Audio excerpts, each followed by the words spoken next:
The Her Sports Show, live every Wednesday on YouTube and every podcast app. Hello and welcome to the Her Sports Show, our weekly show where we bring you the latest news in the world of women's sport. NASA, it was a very busy weekend in terms of awards. We saw the PwC Camogie All-Stars as well as the SSE Airtricity Women's National League Awards. So lots of people getting commended for the brilliant efforts they've put in this year. I guess starting with PwC Camogie All-Stars, the winners included a lot of players from Kilkenny, which I suppose wasn't that much of a surprise. Yeah. Obviously they won the All-Ireland, so it was expected to be that they would dominate it. So I think there was 8 players there that got awards. And Miriam Walsh won the PwC GPA Senior Player of the Year. So tell us a little bit how the Player of the Year works. So the Player of the Year is done through the players. So the players vote through the GPA for who wins, which I suppose is really nice because you're being kind of validated by your own players and your own peers. The Intermediate Player of the Year went to Lisa Casserly from Galway, and Dervla Cosgrove of Antrim, she won Junior Player of the Year.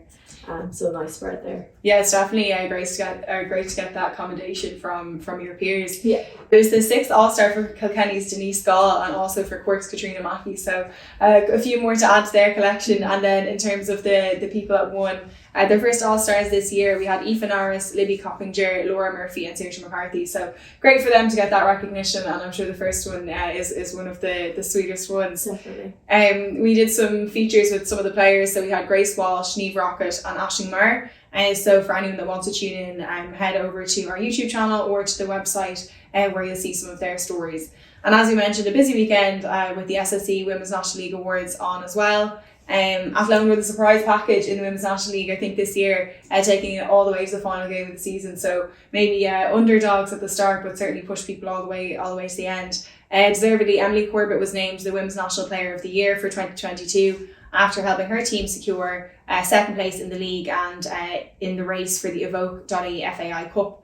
Then Jessie Stapleton, she plays for Shelburne, double champions, who won the Young Player of the Year, and Peamount United's Áine O'Gorman won the Golden Boot. So there's some news about Áine O'Gorman this week. Yeah, so she's moving now to Shamrock Rovers, so they're now setting up their new senior women's team next year.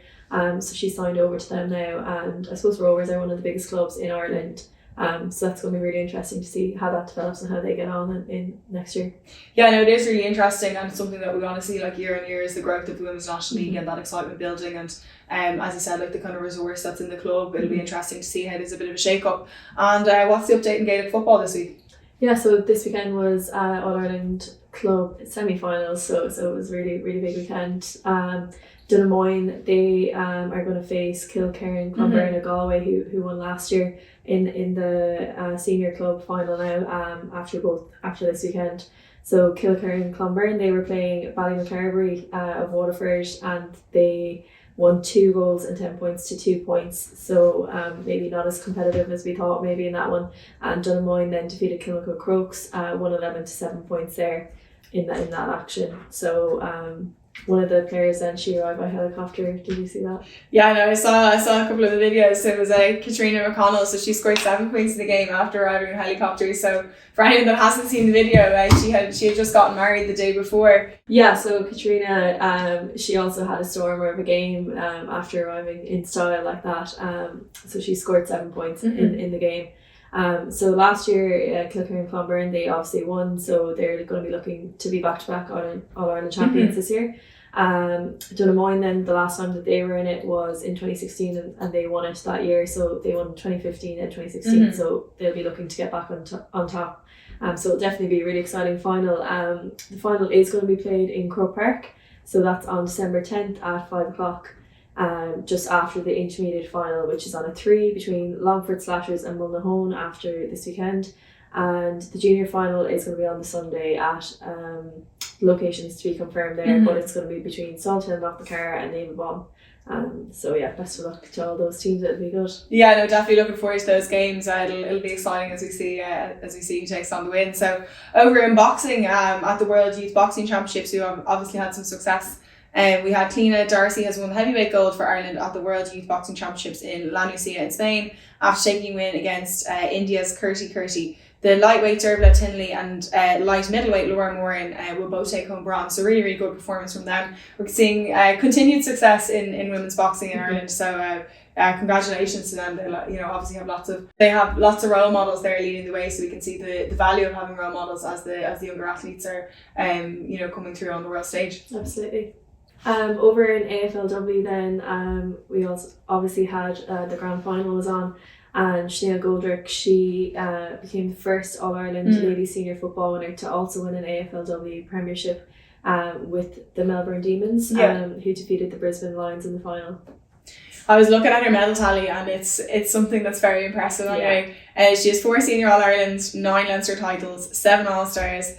She has 3 medals in the National Football League, and now she has 1 Premiership medal. So very impressive tally for her. Absolutely amazing. And her teammate Blaithin Mackin was also on the team, so she played for Armagh, and she scored a goal in the second quarter of the final. So a fitting end to her debut season as well. So she's definitely one to look out for.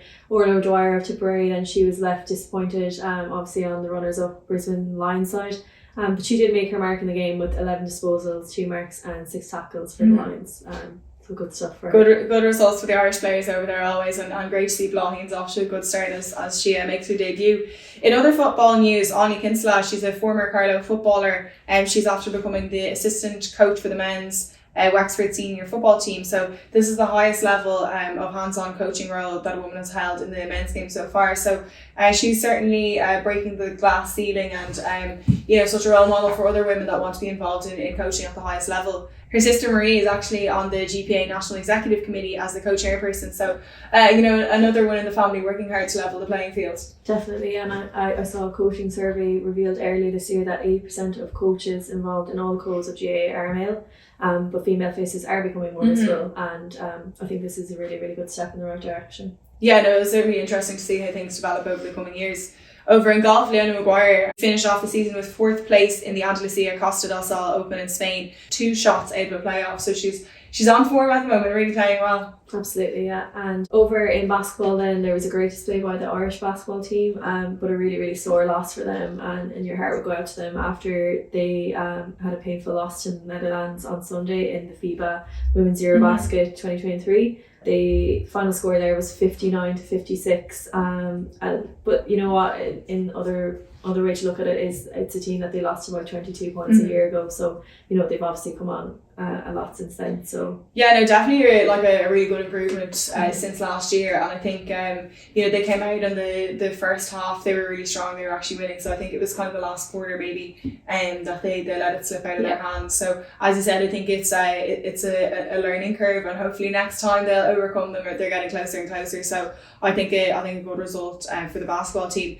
Did you see the story in the US? So Olivia Pichardo, she's an 18-year-old baseball player, and she's become the first woman to be named on a D1 baseball team this week after a walk-on tryout at Brown. So there's been a couple of other female baseball players, but she's the first one to play in the NCAA Division 1, and she said that a lot of people have kind of suggested, like, would you go and play softball, and like, how come you're playing baseball? And it's great to see that she stuck to her guns, and she's breaking the mold, I suppose, for female players, and hopefully we'll see some more female baseball players over the next couple of years. But another interesting story, people breaking the mold around the world. So who did we catch up this week for the rest of the Her Sport Show? So I caught up with Caitriona Jennings before her JFK 50 mile, which she's now, she's come second in that, so that's coming up, and had great chats with her about running, taking up a bit of a rowing and all the sorts. So would you ever do 50 miles? Absolutely not. Would you? Yeah, I don't think I could make it. It's so far, but she's very impressive. Like, watching her do ultramarathon over the last couple of years has been very, very impressive. And she always seems to be on the podium, so really looking forward to checking out that chat. So stay tuned for anybody who wants to hear that interview with Caitriona Jennings. And that's it for the Her Sport Roundup this week. So hi Caitriona, thanks for taking the time to speak with us today. I suppose to start off, could I just ask maybe what are your kind of earliest memories of sport yourself? So I think my earliest memories are probably when I was swimming as a very young child, probably I think the age of maybe 5 or 6. I I was a member of PwC Swimming Club in Letterkenny, and I remember I really wanted my 10-meter badge. So I actually still remember to this day getting the badge where I was able to do not even a length of the pool, I guess a width of the pool, and got a little black badge. So that was my first. I think that was my first ever like award of any description, and then I was determined to kind of build the badges, because every badge that was a longer distance, a different color, and yeah, it was a pretty nice way to start, I guess. Absolutely. And so kind of swimming was like your first foray into sport. Did you kind of do any other sports then when you were younger? Did you were you one of those kids that gave everything a go, or? Yeah, pretty much. Swimming was kind of like the first sport, and it was always the consistent one where I would have competed as a junior at like county and provisional level, and wanted to make it to community games in Malsney. So that was kind of, swimming was kind of the first, but then I also did some running with the school and the local track, and then cycling, but every sport as well. Like, I mean, I played basketball, badminton, volleyball for a while, even camogie and things that I was terrible at, but it was anything that involved sport of any description, it was all good to go. And then with regards to the running, then how did you kind of get into running? Was there kind of runners in your family, or was it just a local club? It was the local club, I guess, and then my school as well. My sports teacher was very, she was adamant that she wanted to get a good cross-country team out for the school, and at the time everyone wanted to get onto the basketball team, but she would only let you onto the basketball team if you agreed to run for the school. So it was pretty good.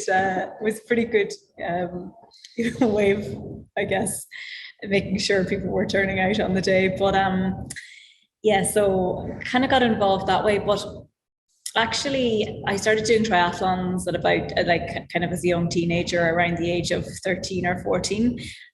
So that was really my love at the time. I absolutely loved triathlons, and I really only ran during that time for the run leg of the triathlon.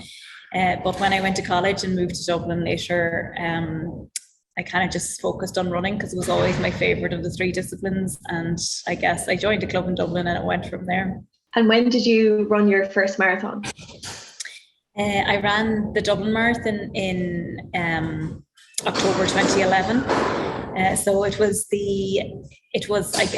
it was really the big race that all the girls that wanted to qualify for the Olympics lined up for, because at the time there was an agreement between Athletics Ireland and the Dublin Marathon that the first Irish girl across the line would be automatically selected, provided she had the qualifying time for the Olympics. So everyone was kind of vying for that title at the time. And in the past, you've kind of spoken about, how tough the London Marathon in particular, that Olympics was for you. How do you kind of pick yourself up after kind of maybe a disappointment like that? For me, I think I just wanted to immediately focus on the next challenge or the next event. And to be fair, I think it probably wasn't exactly the right attitude, but for me, as long as I was focusing on something else, I wasn't thinking about that. But as a result, I kind of threw myself into training really, with so much gusto that I ended up getting injured again quite badly. So it forced me to stop and reevaluate. And then I, at the time, had to decide, how was I going to get better, how I was going to get healthy again, and what was I going to do to recover both physically and mentally from the experience. So I turned to rowing for a while. My older sister Sinead is obviously a fantastic rower. She was world champion and was looking for a partner for the Olympics at the time. She was focusing on trying to qualify for Rio in 2016. So I thought I'd, maybe throw my hat in the ring and see how I fared at rowing, but definitely not as good as I was at running, unfortunately. Well, So obviously your sister Sinead, just for anyone that doesn't know, she competed in the Rio 2016 Olympics in the lightweight women's double sculls.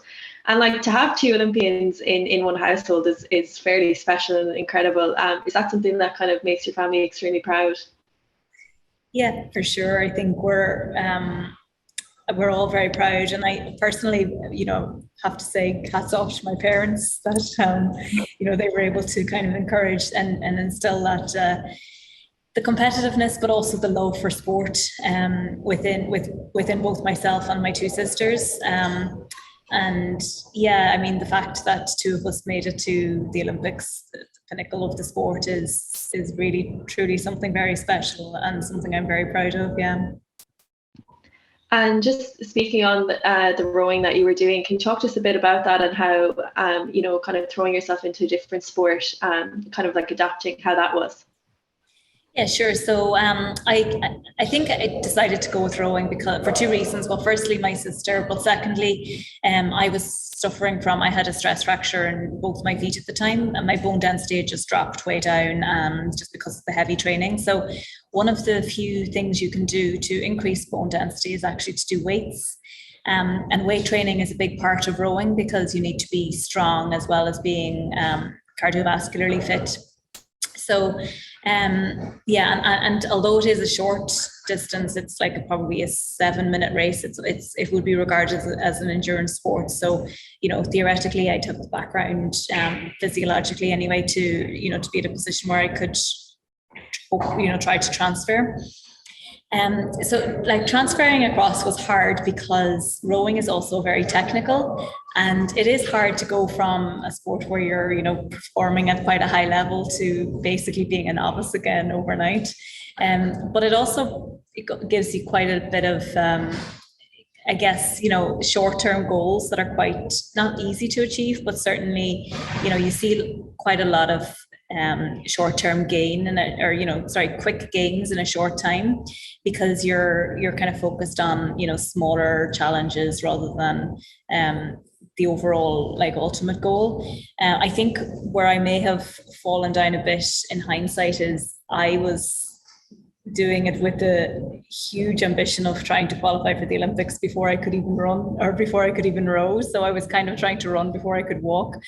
But I think the advantages of having that, having the fitness, having the engine, and having the work ethic from another sport certainly were good to transfer across to rowing. Do you think that's kind of like a massive part to do as well with maybe your personality, that you're kind of like, if you're going to do something, you want to kind of you're really motivated to get to the top, kind of? Yeah, possibly. I guess I didn't really want to just do it. It sounds terrible, but I didn't want to just do it for fun. I wanted to actually get something like pretty big out of it. But then you see, this is the other argument. I mean, you will only really succeed at something that is fun and that you are really enjoying. And I know myself, and maybe I'm a bit more philosophical in the later years, but I think that one of the reasons that I think I'm doing so well in running now is that I absolutely love it. It's an absolute passion. I don't think of it as a chore, and I'm not going out running every day purely with the ambition of the ultimate goal or the titles or the records. It's actually just for the love of the sport and the love of the journey, to get there. So I think that's a really key component of training, is just to make sure that to keep it fun and to keep that enjoyment in it, because it's more likely to lead to success at the end of the day. Definitely, yeah. And kind of, what is it that you would love about running? Like, what's your favorite thing about running? I think it's the freedom. I think it's the headspace that it gives you, and just obviously people talk about the runner's high, but I think after a busy day in work, if I'm stressed about something, if I'm finding it that I'm feeling just, I don't know, I can't even describe it, but say certainly maybe a little bit overwhelmed about something that had happened in work that day, or that I need to get through. I think going for a run can really just release all that any sort of stress or tension. And funnily enough, you know, if there's a problem that you're thinking about, by the time you finish your run, you're more than likely going to have a solution to it, because I think it just enables your mind to stop focusing so vividly on something, and, you know, actually lets it try and think of solutions. But yes, it's the freedom, I think, of running that I really enjoy. Definitely.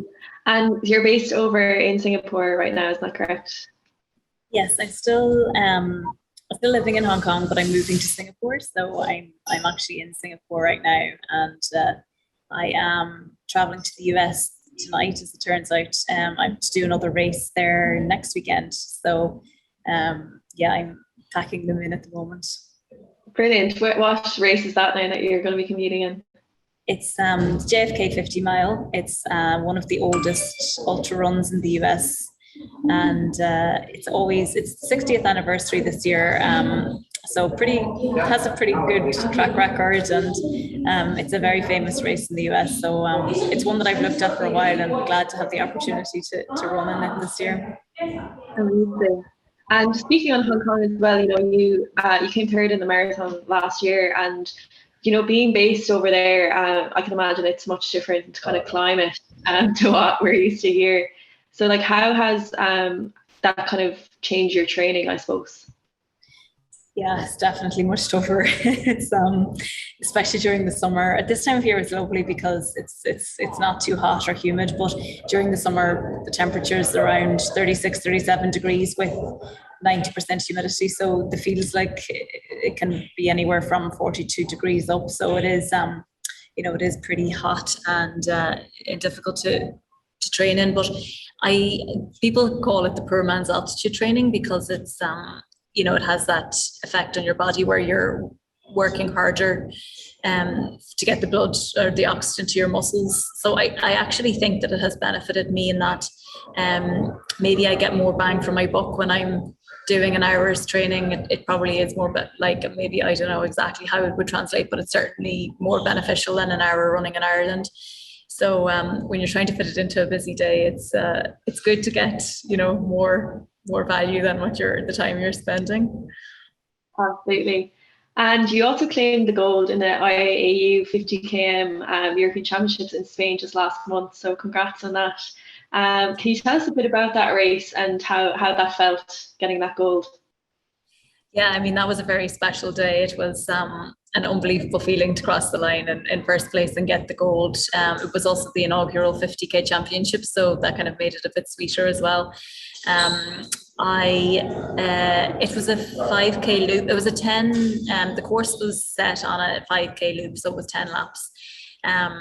And I went out to run it on the day before just to get an idea of what the course was like, and realised it was actually way hillier than I realised. So I initially panicked and then thought, actually, this is going to play to my advantage, because I knew I had the endurance, and a lot of the other girls in the race were coming off, you know, pretty fast marathon times, faster than my PB. So I was concerned about them. But when I saw that the course was hilly, I realised, yeah, it would play to my advantage, because it would become more of a true tactical race than, you know, kind of a fast time trial type run. So yeah, I went out fairly conservatively, knowing that the course was going to start to bite later in the race, and also the forecast was for the day to get a little bit hotter as it went on. So I knew that would also affect the overall results.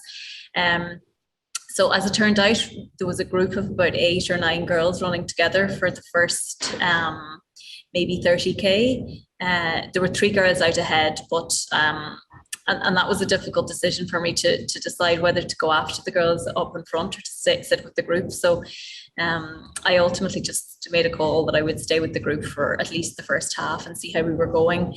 But we did, I mean, the group was working well together, and we did manage to pick off the girl that was in third and in second by the 30k mark. So there was only one girl out ahead leading into the last few laps, and myself and one of the British girls actually made a little bit of a break, and the two of us worked together for a while to catch the leader. But ultimately it was a race of many decisions, and I think just by by luck or maybe good tactical thinking, they did seem to pay off for me on the day, and it just worked really well. It was one of those perfect days where I think everything just fell into place. No, absolutely, and it did work because in almost 1 minute gap in the field heading into the final 5K, what's kind of like your mental dialogue like when you're heading into this crucial stage? So the final 5K, I was so happy starting the last lap, because I knew once I got to that stage, I had more than likely had it in the bag, you know, barring some terrible mishap, because I knew I had loads left in the tank, and I knew it was only one lap left to go. So I looked at the clock actually passing the you know, just as I was starting the last lap, and I was able to calculate very quickly that if I could run the last 5K in under 20 minutes, I'd have a new Irish record. So that was kind of what I was going for on the last lap. I was like, right, well, let's just try and you know, see what I can do on this last lap and secure the win, and see if I can, you know, achieve the record as well to make it all the sweeter. Absolutely. And I suppose in terms of a marathon, when do you kind of think at what stage the marathon can be won or lost? Like, is there a particular stage that you think that it's time to kind of up a gear? So I think with the marathon, it can be won or lost at any point. And I know that's a very vague answer, but, you know, it can literally be lost in the first couple of miles if you go out too hard. It can be lost in the middle stage if you kind of feel, oh, this is really comfortable, I'll push on, and you push on too hard. I mean, one of the things I do love about the marathon and 50K as well is that it's as much mental decision-making process as well as it is physical, because you have to be so careful throughout the entire thing that you don't, you know, you have a finite amount of energy that you need to effectively try and, you know, set or like use in a very efficient manner right up until the end. And if you mess it up, you will pay for it. There's no doubt. So it is quite a skill to get it right, and that's why I think it's all the sweeter when it does, on those days when it does pay off and you do get it right, because I've had plenty where it doesn't, and it can be tough out there if you get it wrong. And I suppose in terms of kind of preparation then, like, how would you say you kind of prepare, not just physically, I suppose, but mentally as well, and also, you know, fueling your body, and how important that is? So preparation from a mental perspective, I guess what I try and do is remind myself why I'm doing it, because I enjoy it, and I do try and take the pressure off rather than focusing too much. I mean, yes, I have very clear goals of where I want to you know, end, and I generally, you know, obviously want to get the best I can out of myself and try and get a podium position if I think it's available. But at the same time, you do try and just take that pressure off as much as you can before the start, because you don't want to waste energy on the lead up to the race.